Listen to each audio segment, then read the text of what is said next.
Welcome back to Raw Sports Talk. I'm Chris, your favorite stat reader, and we have the Orioles hosting the White Sox, and the White Sox are plus 194 on the money line. The Orioles are minus 235. The over-under is 9 runs.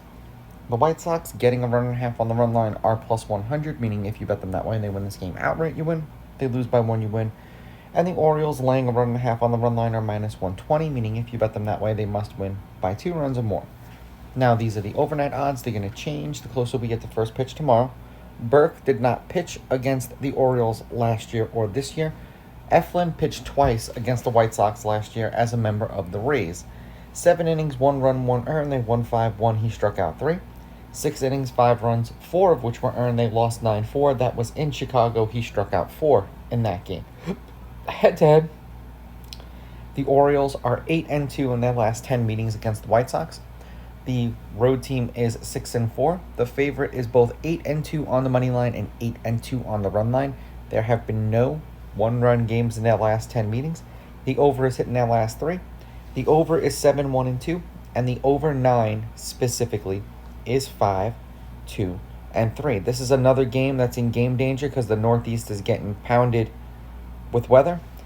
For the White Sox, it's supposed to be Medrath, Tauchman, Vargas, Bientendi, Robert Palacios, Caro, Sosa, and Rojas. And then when we flip it over to the Orioles, Holiday, Rutschman, Henderson, Urias, O'Hearn, Mountcastle, Mullins, Kerstad, and Rivera.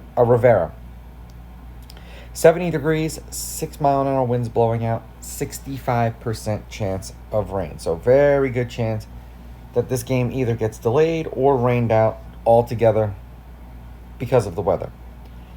Now, the White Sox are 3-2 in Burke's last 5 starts. The under is 4-0-1 in those starts. 5 1/3 innings pitched, 4 hits, 1.8 runs, 1.6 of which were earned, 3.8 strikeouts, 3.8 walks, 0.4 home runs, 89.8 pitches per game, 17.3 pitches per inning.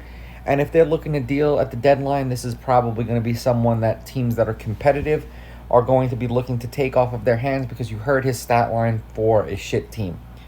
For the Orioles, they are 2-3 in Eflin's last 5 starts. The over's hit in his last 3. They've lost his last 2 as a team.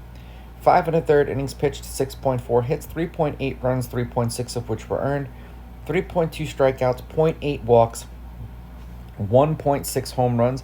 He gave up 3 home runs in his last start and 4 home runs in the start before that.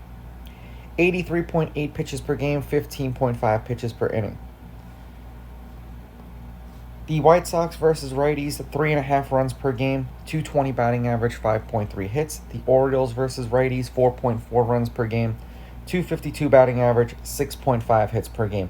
And when you've got a pitcher who's serving up batting practice fastballs, it doesn't really matter how many runs these teams score if he's given up a lot of home runs.